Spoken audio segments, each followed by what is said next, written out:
Before I begin, I would like to thank all the individuals that worked diligently hard to make this event a success. I appreciate all of your efforts because I know I stressed a lot during this process. So thank you very much.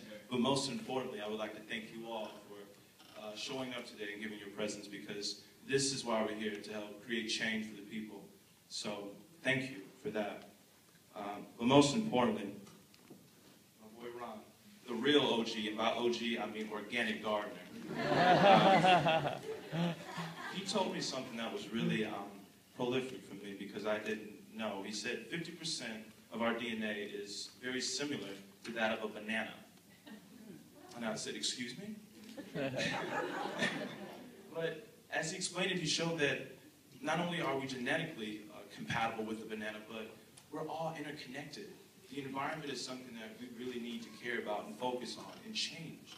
Because the things that are going on with the food industry in terms of GMOs, I mean, we can go on and on about this, but this is why we must learn how to garden and be self-sufficient for ourselves, all being sustainable and being collective. Because this man helps feed his community. I mean, most of us can't say that, and I think we need to get back to helping one another. I mean, it's the real epitome of being your brother's keeper. And I would like to get back to showing the love of man and the love of people, because I am a civil servant, and I believe we all should be civil servants, because we're all people, and we all want to live, right? So let's continue to love and prosper. And let me introduce my homie, my boy, your friend, Ron Finley.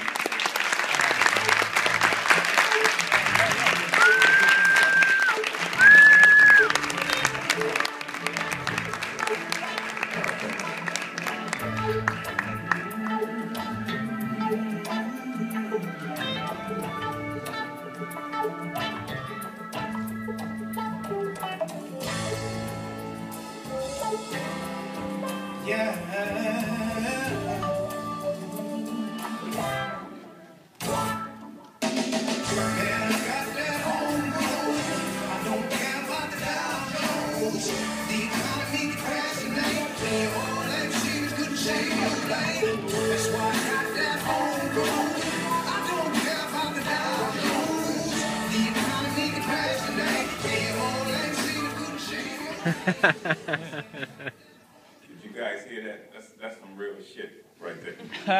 I got that homegrown. I don't care about the Dow Jones. The economy can crash tonight, and your whole life savings wouldn't save your life. That's real. There's a quote by Gandhi that says, "To forget how to dig the earth and tend the soil is to forget ourselves." We as people have gotten so far away from the soil, we have forgotten our connection to the soil. We've let these big agriculture companies, industries, take charge of our food source.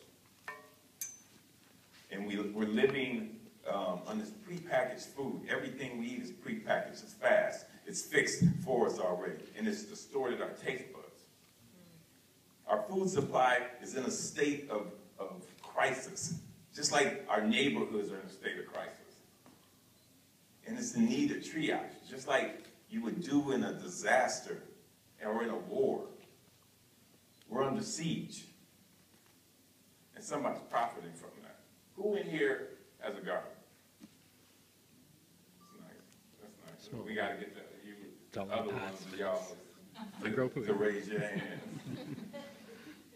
The food industry is $1 trillion a year business. Nowadays we have food technology. We have scientists that sit in little labs that work for hours trying to figure out how to entice us and enhance the flavor of food so we can, with more additives and more preservatives. So it looks better and it tastes better, and they make it, mass produce it, so we can eat plenty of it at a real cheap price. Can you imagine what one of these board meetings must look like when they're trying to figure out on the voting of a new flavor? What do we do? What do we do? Oh yeah, we put this in there. We put it. What about we make it pink? you know, and all this stuff. They don't care what goes into it. The new ingredients. Imagine a list of chemicals in the descriptions on the front of these boards that they put in front of these boards members, and they vote on which one will entice us to get us to buy more. This is all this means. Okay. So their pockets could get fatter. I don't think so. I call this predatory food. It's simple and it's easy to prepare. It's cheap and addictive. It's food injustice, because a lot of it's happening in certain neighborhoods. And I'm getting real sick of people that say, oh, I work in food justice. How the hell can you work in food justice? There is no such thing as food justice. You work in something that doesn't exist. Until we change it, this food injustice, then we can have food justice. Maybe you can work on keeping it just. But right now, it's not just. It's predatory. Matter of fact, I got some snacks for you guys. Really, come get these snacks. Anybody got computer access here, or iPhone, or something that they can get online with? I want you to look something up. You got it? Okay, look this up on me. Look at the ingredients on there, and then later on, somebody can look the ingredients up on that for me, and especially the ingredients on this Kern's strawberry nectar.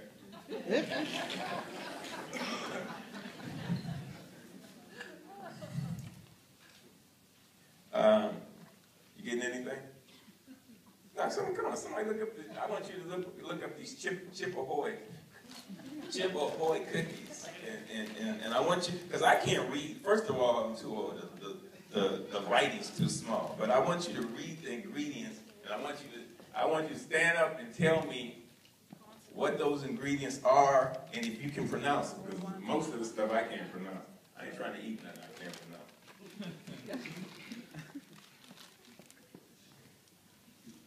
Every time you purchase and eat this predatory food, you're actually investing in an industry that doesn't give a damn about you or your health.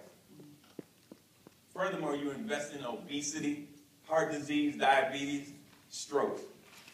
You're in essence investing in death.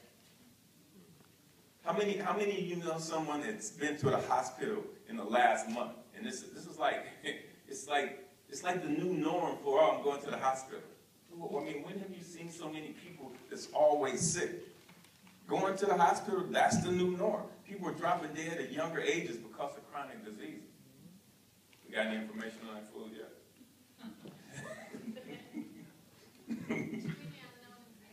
Too many unknown ingredients? Is that what it says? Come on, somebody. I got one. Where'd you go? Let's go. Well, first of all, they call it nutritional information. Right. Water. Right. First. But this is the nectar. Right. High fructose corn syrup. Which is? And then there's strawberry and banana puree, citric acid, vitamin C, and carmine color. What, carmine color? Did you look up carmine? See, that's the stuff I want you. I have no idea what the hell carmine is. You know, I know it's not in my garden.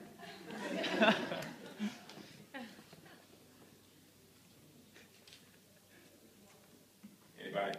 Nothing on the hot Dorito. Up here. Thing? This guy. I just looked at this and it's like unbleached enriched flour. Which means I don't know what that means, honestly. Huh? I don't know what that means. But it doesn't sound like unbleached flour. Well, no, that's what I want you to look up. Unbleached flour. Enriched with what? Well, white flour enriched means that it hasn't been to that bleaching process. Enriched means that they've added vitamins to it because they feel it doesn't have enough. From where? So they take them out and they have to add it back to it? Because it's not food. Right. Food, It's- they wouldn't have had to add the vitamins. Right. It's not, It's well, actually food. and But they did us a favor, they didn't bleach it.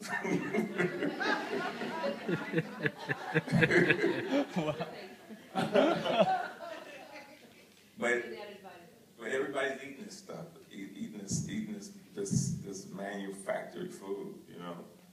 It's like actually heart disease, they're killing more people than bullets do. 75% of our national $2.5 trillion healthcare budget is spent on disease. So what you're saying are the food companies are the real gangsters. Well, see, why are you all up in my speech? Can't get to that. No, and actually, no, they're not the real gangsters. They're the real terrorists. Yeah,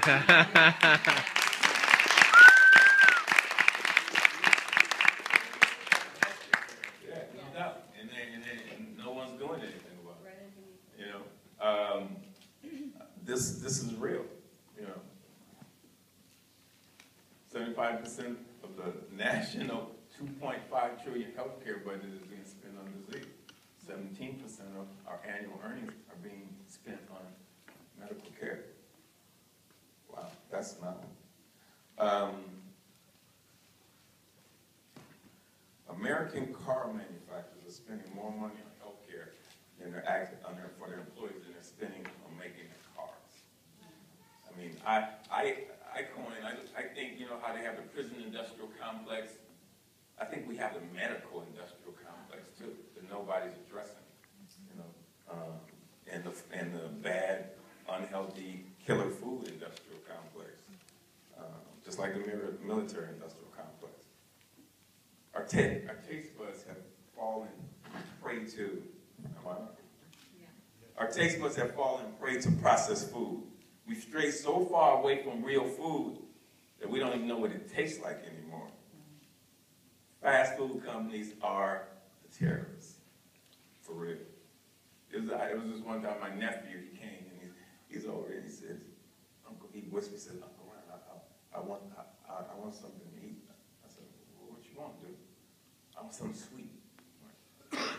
So I was like, cool. So I go get an orange and you know, I sliced the orange up and give it to him, and his whole face just changed, like, this ain't sweet, Uncle. What do you mean, dude? What do you mean you don't want it sweet? It's, you know, it's an orange. And it's like, this ain't sweet. M&M's are sweet, you know? and that's a problem, you know? This is not unique to just my nephew. Most Americans, we're in a war, but we don't even know it. Americans are victims of self-inflicted dis-ease, all related to one source, and one source is food. Food is the problem, and food is the solution. I live in South Central, and I've lived there most of my life. I raised my sons there, and it's heartbreaking to see my community suffering from the ill effects of food. But this is what we get to see. The real gangsters, the real terrorists. I'm a firm believer in people being responsible for what they eat and what they consume. You know, but some things are evident. If certain food products are not good for you, don't eat that shit. You know, but a lot of people, this is all that's offered to you in your area. So what are you gonna do? That's what you're gonna eat. But we the people, we can demand organic food. We can stand up for ourselves, and we can demand that our health be at the forefront of food production and not dollars and cents. We can demand that the empty lots be utilized for healthy food production. We can demand that access to healthy food. That's our right. I consider South Central to be a food prison. A densely populated concrete jungle surrounded by fast food restaurants, liquor stores, and vacant lots. But I refuse to be a part of a social system that leads to problems and not solutions. I got tired of getting in my car and driving out of my community when I wanted an organic apple. You know?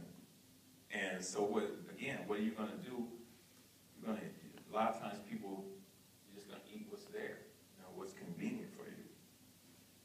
So instead of waiting like others, instead of waiting for others like the city, the government, and everybody else, I decided to take my shovel, my weapon of choice, and I started a garden.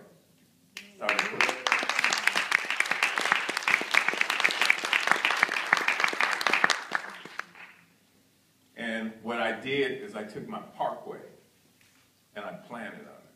So I wanted people to be able to see that you can do this.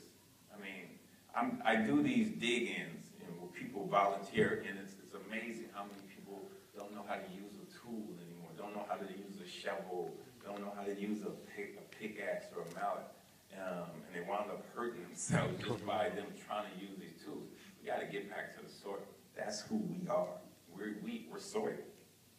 We're the same thing. Soil lives. Soil is organic, just like we are organic. We turn to dust. We turn to soil.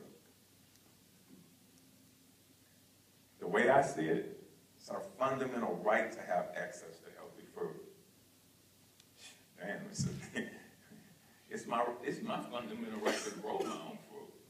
And they're trying to make that illegal. They're trying to take our seeds from us. They're trying to make it where you're going to be able to get arrested if you have these kind of seeds. And that's the world we live in now. It's almost like a bad sci-fi movie from the 50s or 60s, the Soylent Green or something, that you would think, and then you think, how the hell did I get here? I mean, this is a movie script, So what I planted my food forest in my food prison that I was living in. On the street, I wanted everybody to see it. I wanted people to say, you can do this. You can plant.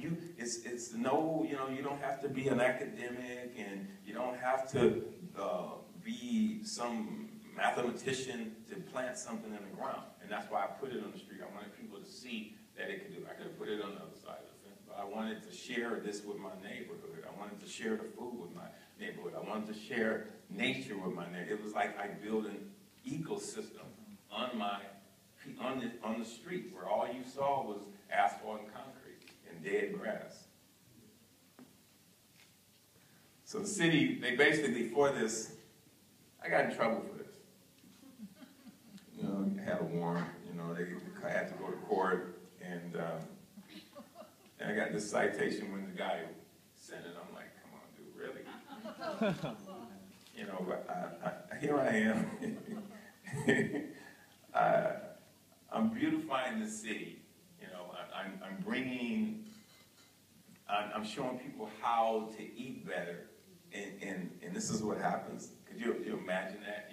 You're doing something that you think, that you see that is improving your community, and they want to arrest you for it. Imagine that. So eventually, the LA Times got a hold of this story. It went something like, Ron Finley, renegade gardener from South Central, is making a difference in his community. By turning food deserts into food forests. That was cool. And and basically the city, it got kind of hot for the city, especially once Steve Lopez from the LA Times got it, because Steve don't pull no punches. I mean, Steve don't play the radio. He don't play. And he's like, he mentions everybody's name, If he was with that hooker, he's mentioning her name. Steve don't play. So once we did this, not only was I beautifying my community, it was helping to make it healthy. Sounds simple enough to me. Take an empty lot, put some make an edible garden, provide access to healthy food for free for your neighbors, save lives, make the space look better. A solution, not a problem. As far as I was concerned, I was building an urban ecosystem. I have literally witnessed my garden become a tool for the transformation, a tool for the education of my neighborhood. To change the community, you have to change the composition of the soil. We are the soil. We are the community. We have to get involved more in our communities. One of my favorite days in the in the garden, I was working and this teen comes by. I live right by doors. He has headphones on there and he's singing and he turns the corner and he sees this big ass sunflower. It's like one of those 12-foot sunflowers. And he goes, yo son, is that real? Is that real?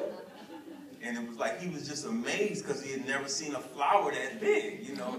And it just and it just took, I mean, but it just took him out of his whole thing that, you know, that he was bam, he was here and he was attached to nature that fast. It was funny to me, and I thought, boy, this kid never had seen anything this big.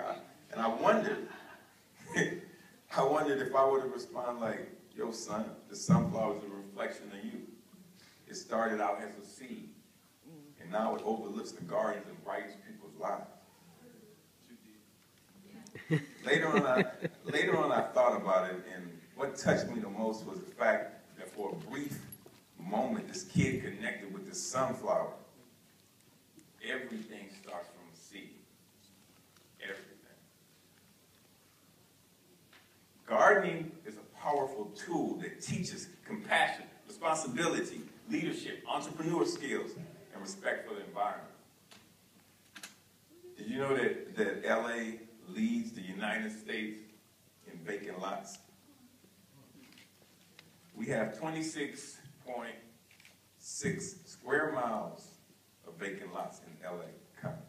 That's enough for like 20 New York Central parks that you can put probably what do we figure? You can put like 725,000 tomato plants in that amount of space. You know, growing one plant will give, a bean plant will probably give you like $1 turns into like $70 or $75 worth of fruit. So growing your own food is basically like printing your own money. And it's time for you guys to be responsible for the food you eat. When you grow your own, you become more sustainable. So did I have anybody figure out what these ingredients are on this food that you guys probably eat every damn day? There's this sodium nisonate. You can't even say it, right? I bet it tastes Sounds good. delicious. It tastes good. It's a sodium salt that used as an additive to food. Why? What? Added to food, like. For? But it was banned in 2004. It was linked to being cancerogenic. Yeah. Oh. But for whatever reason, it came back. Right. Are those called lobbyists? Anybody else? Yeah. Yeah, phosphoric acid is more, it has acid and it's also, it's in the Coke Zero, Right. Coca-Cola Zero, and it's actually used, phosphoric acid is used to clean rust, Right. and also it's more, it has, Ooh, rust. no, rust. I know, rust is yummy in my stomach. Yeah, and also it's more, it's more acidic Right. than lemon juice or lemon. Well, what is there any aspartame or any what sweetener are they using? What natural sweetener are they using? They have natural flavors. Yeah. Yeah. Potassium benzoate is like used to prevent mold or like carbon dioxide poisoning. I don't know. Right. You know, Yeah. I'm from Chicago, and one thing that we do in the winters are terrible there. I mean, 40 below with the wind chill factor. When you wake up in the morning, you have to dig your car out, and there's usually ice all over the windshield.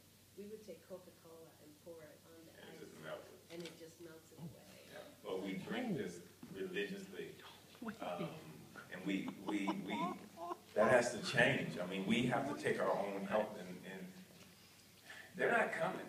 I mean, if you read this and you see, like you just stated, it came back. They banned it and then it came back. Did you get the bulletin? Did you get that memo that, oh, this shit that's killing me, you guys let it come back. So what does this tell me? What does this make me think? That the medical industrial complex has something to do with this industrial food complex? Or maybe they're in cahoots to kill people.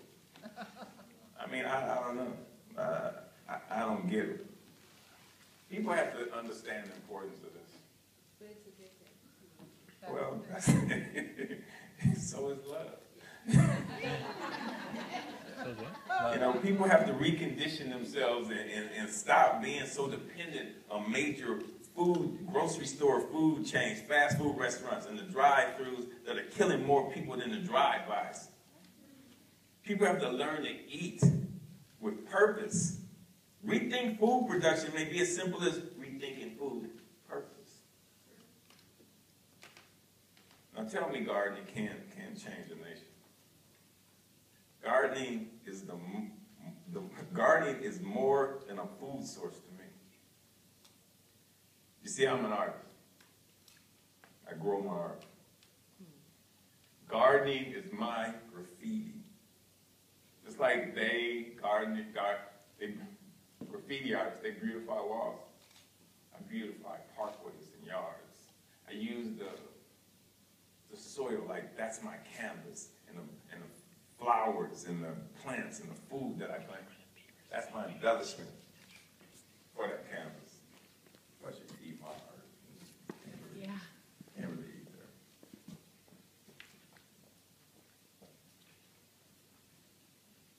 My art actually began in fashion. I remember when I was 15, I got my first pair of pants tailor-made. You know, I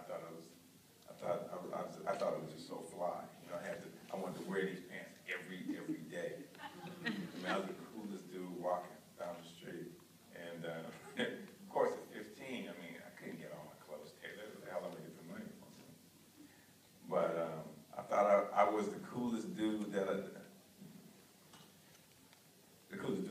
am. Still. I figured, hey, I could do this myself. I just get my mother's sewing machine and make my own clothes. And after a while, it happened. I made some clothes, and people were like, wow, you know, people wanted them. People was wondering, how did I do this? So in the mid-'80s, I launched my fashion line, which was called the Drop Dead Collection. We used to sell to stores like Neiman's, Nordstrom's, Cachet. So my art started there. When my fashion business kind of slowed down, that's when I got into gardening. But my gardening actually started in kindergarten. You know, when you used to get the little petri dish and you get a paper towel and you put it in there and you put the seeds in it so you can watch them grow in the glass. That's still the way I start seeds to this day.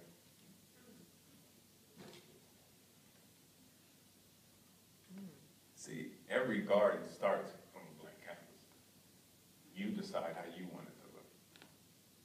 To me, I wasn't so impressed with vegetable gardens, because they're not that sexy to me. You know, they're just low and green. I want height and color and different textures and different smells. And that's the first garden that I put in. It was a garden that it wasn't necessarily food. It was more like I wanted people to walk by and just get hidden all over with scents. I wanted there with different smells and textures and colors, and that's what it was. You know, you're smelling jasmine, you're smelling lavender, you're smelling all these different scents. That's what I wanted people to walk by and get their head and affect their senses like that before, and then see the visual. So I wanted to attack them from two different angles. Food means different things to different people. It can bring a family together or maybe tear it apart, depending on who's cooking the food. We use food when we celebrate, and we use food when we grieve. Food can sustain us with life, or it can take it away. So how do we change food justice? Interesting. For one thing, I think the education system with this, we're saying Because what we're doing, we have this one-size-fit-all education system. And that ain't how education works, because I don't learn like you. And she don't learn like you. But in school, if you don't get this the way they teach it, because they only teach it one way, you out. And I think a lot of that, and they know this, so I think a lot of that is by design.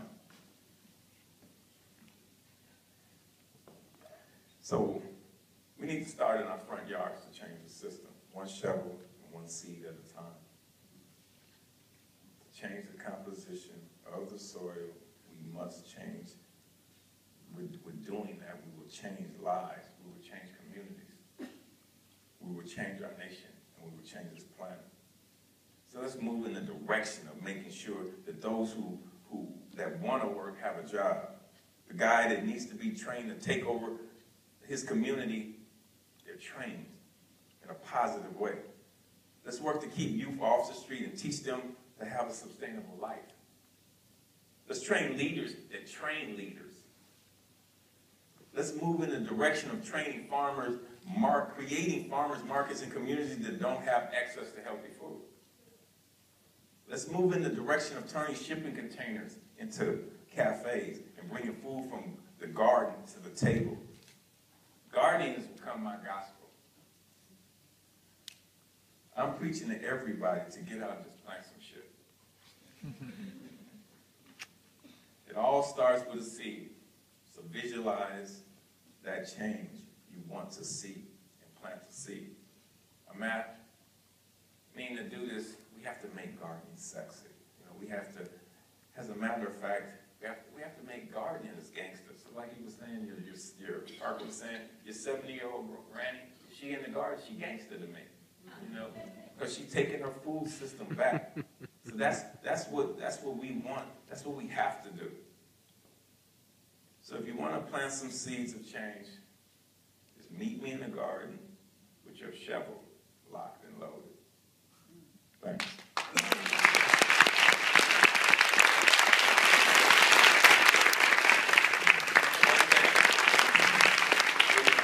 want you guys to remember one thing. We doing all this shit to fuck up nature. All the chemicals and the oil spills and you know, the carbon dioxide. But one thing we got to remember, one thing we've been shown, nature always wins. Always. If you don't believe me, ask the dinosaurs. If you can find them. Thanks.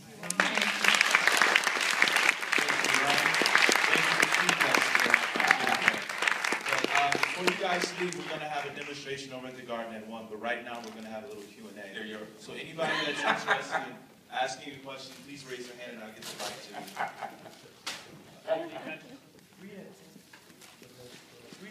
I got you. Ron, thank you so much. I had no idea you were an artist. It all makes even more sense now. As I mentioned in the opening, I have small children, and so I'm always interested in nutrition and, of course, like how to just give them the best chance in life.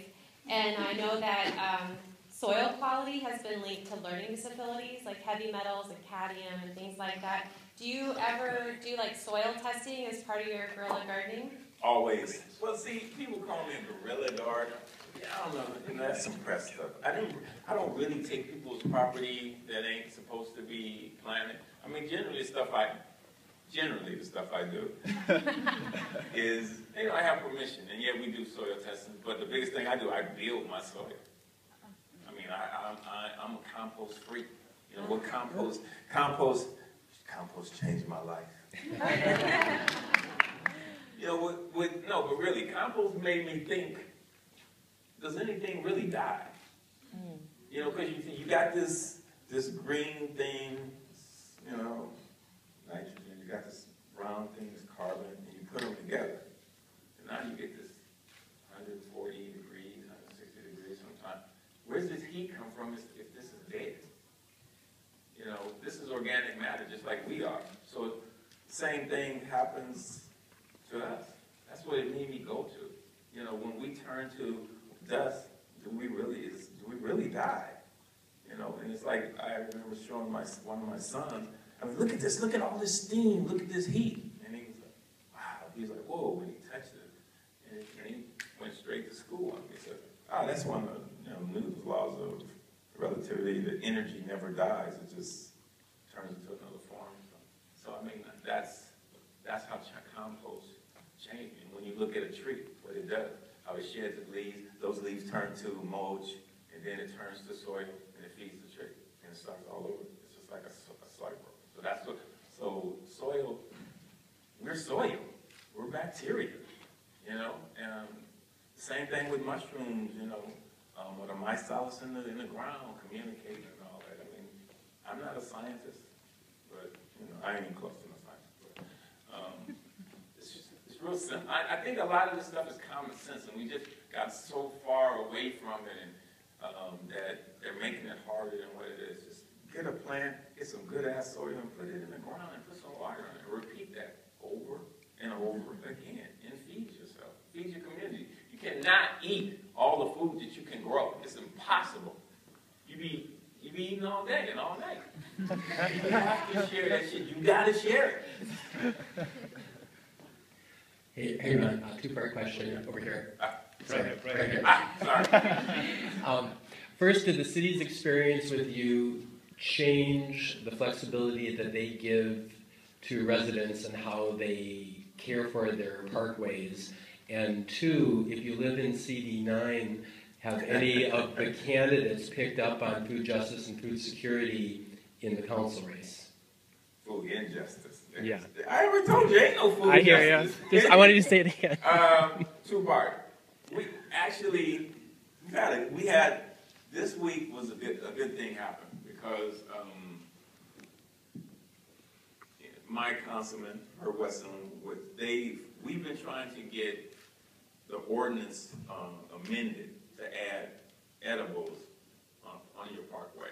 Mine is done because I know Steve Lopez, but I wouldn't suggest you do it. But so I got this great letter. Literally, I got it yesterday on how they put it into they're putting it into a vote, and they see that this community needs this. They're asking for it, and I mean it was a great language, but that was a long time coming, and kind of what brought them to the table was, they hadn't contacted us. I probably shouldn't be telling you guys this, but I'm sure it's not going to go outside of this room.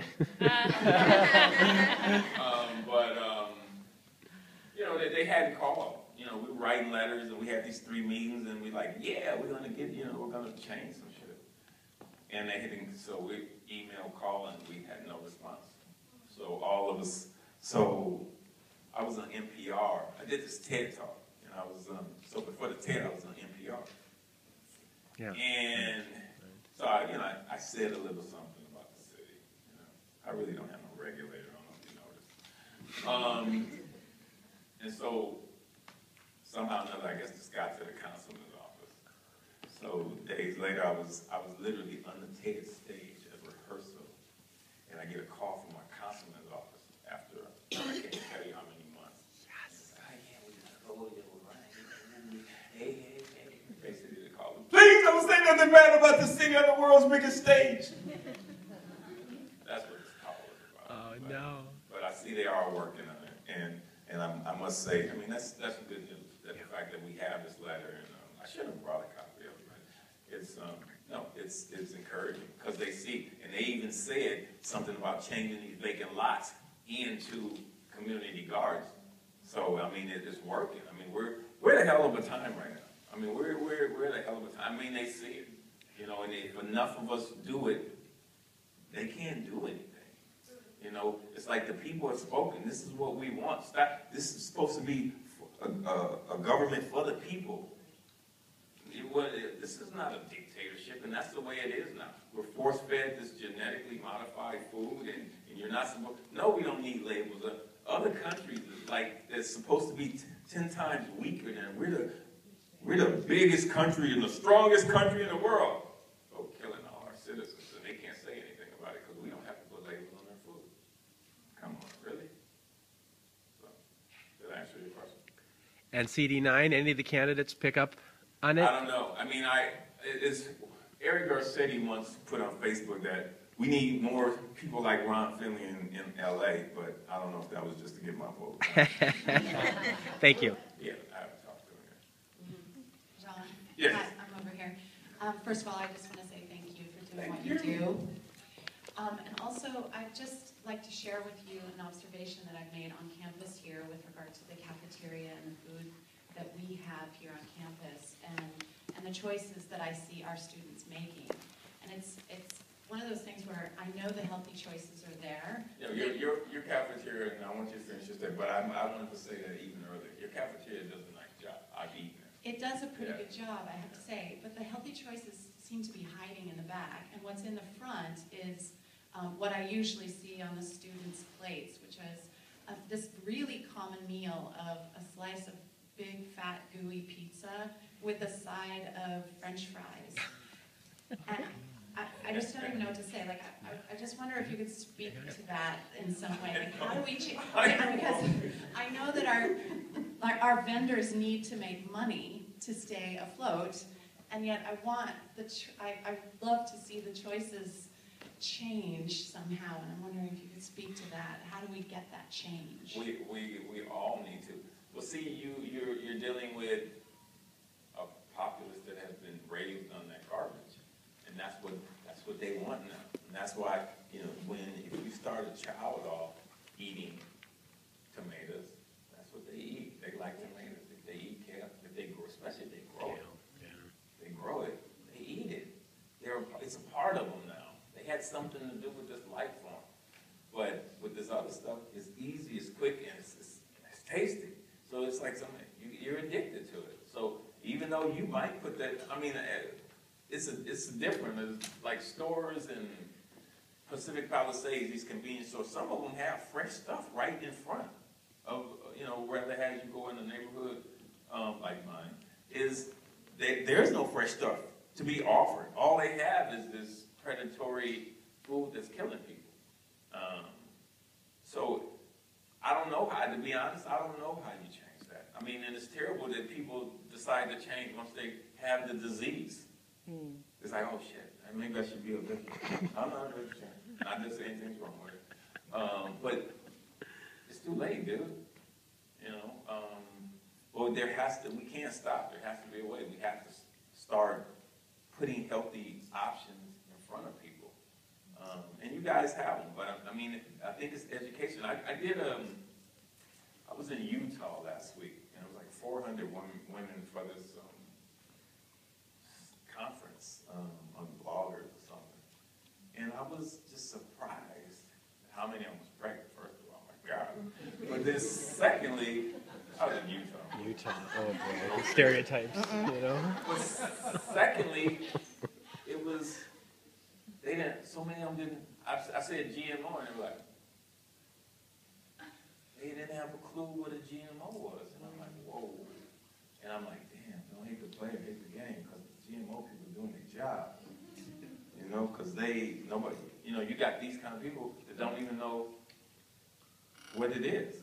How will we ever change unless we get the word out of it, unless we have people understand what they're eating?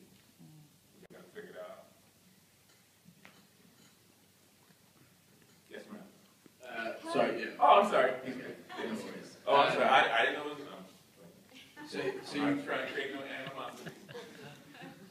So you briefly mentioned about education. I was just wondering what you think is wrong with the educational system and It's fucked. reform. Not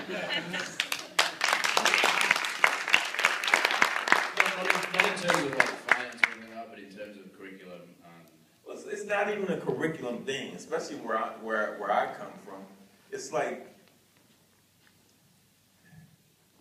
these schools. See, you taking me somewhere else. These schools, a lot of them are instituted. Well, first of all, imagine if everybody in this school was out right now, just out in the system. Schools are basically holding tanks. A lot of the information you get, and I shouldn't be telling you this, because that shit's already antiquated once you get it. So when you get out there in the workforce, they can't have everybody in the workforce at the same time. Think about that. But the schools in certain sections of the United United States. Well, what's wrong with them? They're not schools. They're holding facilities. They're incubators for the prison industrial complex.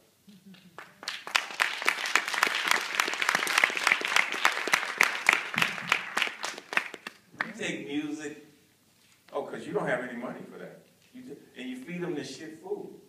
And you expect their brains to work. You give them all these additives and, oh, he's ADD and she's, you know, oh, they can't pay attention and oh, stop feeding them that garbage. That's what it's by design. That shit's by design. Nobody's addressing it. Nobody's it's like, you know, I was at a woman wanted me to teach, educate our state, you know, where these women are trying to make the schools better. And no one brought up the link to the prison system. This is an institution, and so is this. Yeah. And this one is for profit. Yeah. So that's what's wrong with it. And I don't want to go deep in that. But if you, Michelle Alexander, the new Jim Crow. That's to tell you all you need to know. And it's right before, the beauty is, it's right before your eyes, and so many people don't see it. You know, it's right before your eyes. They're not trying to educate nobody. That's what's wrong with the education system. And all this at-risk bullshit, the at-risk kids. All kids are at risk. I don't give a the hell where you come from. Yes. You know, but why is that kid that's fucking up? Why is he the one getting, they can go meet the president, and they can go skiing, and they can go to this, but the kids is doing what they're supposed to do? Are these nonprofits, do they have something that they take in them, skiing in Aspen? No. It's twisted. Because they're making money off that too. They're making money off these at-risk kids. Everybody's at risk. You know, you think that movie, Looking for Superman, these kids in Harlem, where everybody in school goes to college. You think that's a fluke? Ain't no fluke. All these kids are brilliant. If you pay if they have the attention. And to me, it starts with food. It starts with food. That's our fuel. You put regular fuel into a Formula 500 car. You think it's gonna go any? What's it gonna do? It ain't gonna do nothing. And that's what's happening. They feeding these kids. They just dumb down food. That answer your question. Huh? Ron. I think she was next. You can hear me. I just want to know how you came to this position, what kind of food you grew up eating. I know people who eat TV dinners and they love it. I know it's delicious stuff. I don't eat it because I know I'll get addicted to it. But how did you do? Well, I mean, I grew up with TV dinners. I did too. I love that. I used to eat that mess just to get that apple crumb. Yes. Yes. Yes. What? Do you remember that? I do. Totally do. Oh my God. What? Fish sticks? Yeah. All that. You ate that. But I mean, you get to a point where hopefully you grow up. How did that happen for you? Because it doesn't happen for so many. That's all the life. And the life said, Ron, don't eat that shit.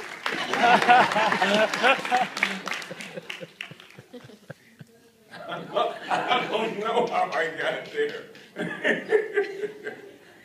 I don't know.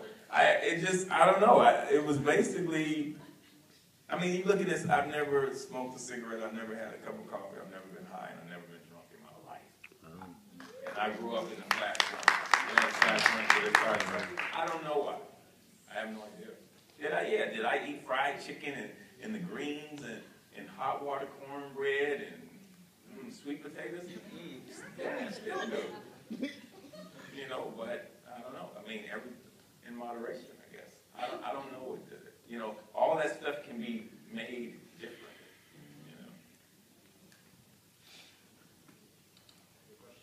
Yes. Hi. Like the other woman said, thank you for what you're doing. I think it's awesome. My question is, so I think we're really lucky in California to live in a climate where we can grow so many types of food.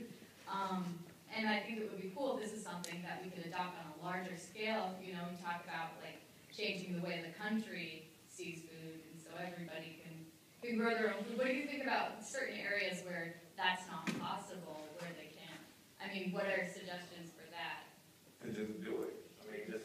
mean areas where like they can't grow food all year long. Where they can? Where they cannot. Well, no, there's something you can grow, period. I mean, and the big thing now is hydroponics and aquaponics and indoor growing. You make your environment. All that can happen. They have warehouses now that are filled with hydroponics, where they're growing shrimp, they're growing fish, and they're growing food. And that's big now. And I think in urban settings, it's not, I can't even say it's the future because it's already happened. It's just going to happen on a bigger scale where you're going to have, you're going to go to your garage and that's where you're going to get your spinach and your kale from. That's what I see happening because it's more energy efficient too, and you can control the environment. So, I have a question. I try to build my community as strong as I can by destroying any kind of discrimination and any kind of racism. But I've established that. I have a good community, everybody says hello to me, everybody says hello to each other. And my question is, how do I get my community to be more organic? There's a garden down the block, so nobody knows about it. Nobody speaks about it. The only people I see in there are, homeless, and they're the ones taking care of the garden, so that's pretty cool. And then my second question would be, my whole neighborhood mows their lawn. What suggestions can I get to be like, hey, you need to grow some plants, grow some trees, I like growing roses, but, I don't think that's very, eco-friendly. So, what suggestions can I get? Roses, some roses are edible. First question, you got a garden there, nobody knows about it. Put on a big ass carrot suit and go dancing in the street. Average, you got to put it out there. Somebody, let people see it. Let people know that it's there. One thing you can do is take food from that garden and drop it off at people's doors. Guess where this came from? Right down the street. And if people know that exists, they will become a part of that. And that's the first thing, is to show people that it's there, and that's how you do it, promote it. That's how the organization that I was in, that's how it started. People weren't coming to learn how to garden, we had to take it to them. And that's what we did. You're going to have to take it to them to get them in. People want to do it. I have a place now where we have 400 people that want to volunteer to go to play in the soil. People want to do this now. They're tired of being cooped up in their apartment buildings and not knowing how to hold a shovel. I mean, that's like I said, that's one of the biggest lessons that I do now, is showing people how to use tools. How to put their foot on a shovel and put it in the ground. That's where it is. And the grass thing, I would get rid of it. That's what I did. That's why I did it. It makes no sense. We're not cows. We can't eat that, and especially in right now with all the people that are hungry. Why not grow food and share it? Just imagine if you had your lawn, your front yard, or your parkway done, and you're growing all this food, and then, Ethel, she's growing on her front lawn, and then Mabel and John.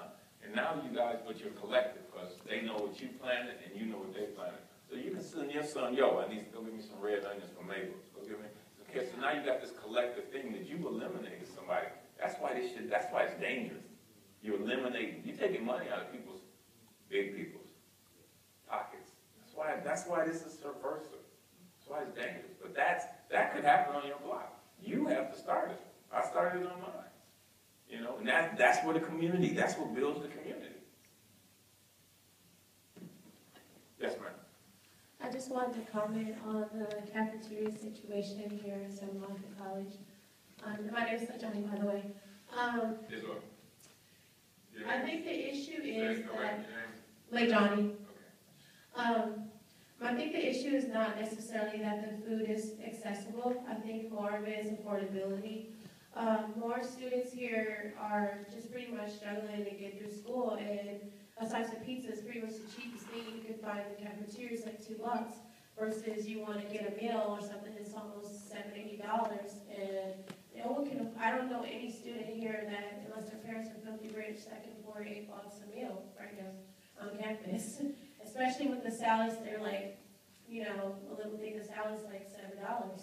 Grow your own food and bring your own damn lunch.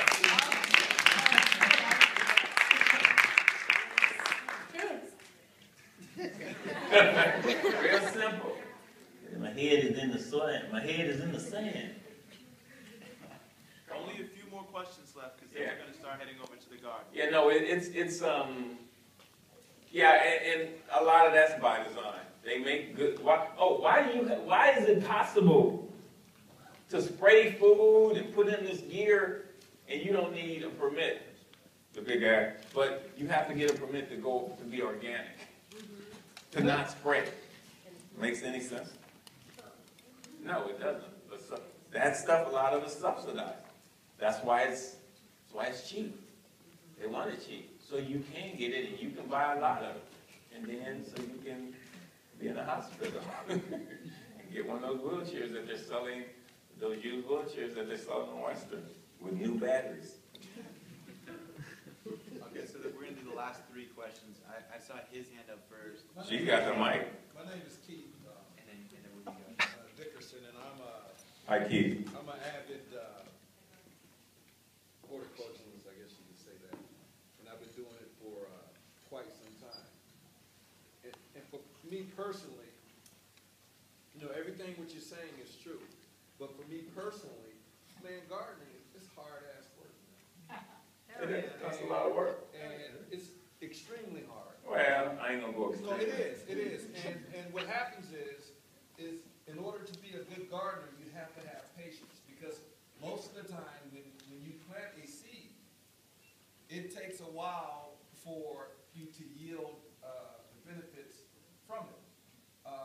I think you were right on point with some of the things that you were saying, but I think we who have children right now, who have young kids, I think it's a grassroots proposition right now to really start real young with a lot of these kids that are 5 years old and 6 years old, 3, 2, and 7 years old, with just a basic wooden box, a couple of wooden boxes, and some seeds, and start very young. That's what it was for me.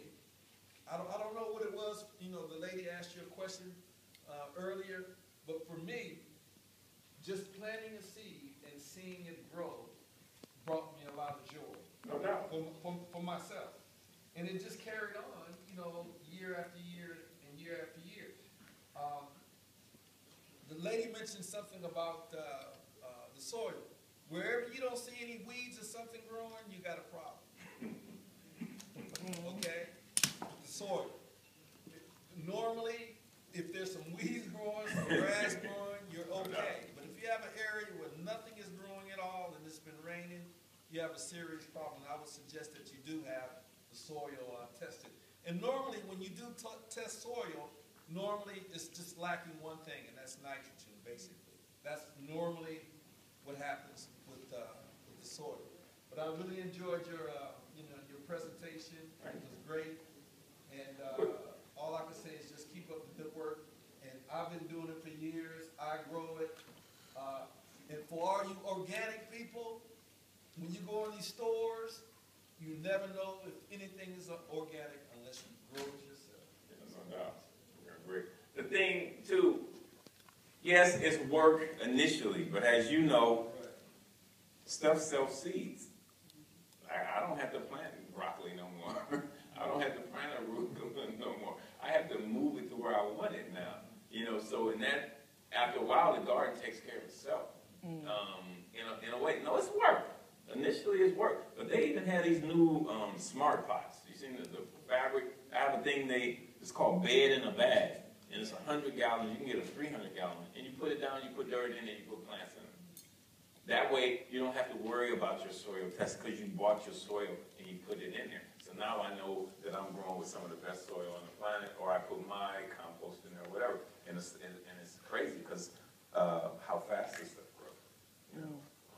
But I totally agree with you. It is work, but I think that's what's lacking in a lot of kids now. Is that work ethic? Is that working for and to and getting to see the results of something? Yeah, you feel good.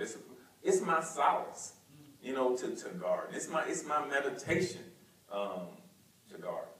you get in there and you forget. It's like, what do you mean I've been here for 5 hours? You know? And the best fertilizer for the garden is the farmer's shadow. And you know how the only way a farmer's shadow can get there is to figure that one out. I hate to end the fun right now, but we have to migrate over to the You got the garden. mic, let me get it. Okay. You have one question? No? Hi, sorry, last question. I'm an international student. I've never been to America before. Really? Welcome. But I very quickly realized when I came here that you would pass one road, a certain road, and the area you were in would completely change. I mean, you go from downtown Santa Monica, healthy, prevalent, high income, and you cross Pico and you get into like a completely different area. I also noticed that tourists wouldn't even pass 4th Street, like it's just like beach, ocean, 4th Street, and that's that. Do you think there's room to improve ecotourism within cities like areas like South? That's something that's one of the plans that I have is going to do that. And do you think that would also be a better way to get funding and cooperation from the city? No doubt, it is, because you're bringing money into different communities. But a lot of that's by design. They want you. There's benefit from people doing bad. It's predatory. So it's if they wanted to change, I need money over here. This community needs money. The community got money now. It's that simple. We don't need statistics. You already know it's bad. You already know how many people are dying over here. You know what they need. But if you sit there and act, oh, I got blind, I already see all these people dying and unhealthy. Stop. It's by design. If they wanted to change it, it would have been changed. We have to change it. Personally, the only way it's going to get done. I feel like there's nothing more unifying than food and nature. So the best way to improve things is to grow things. Grow your own food. Let's give a round of applause to Ron.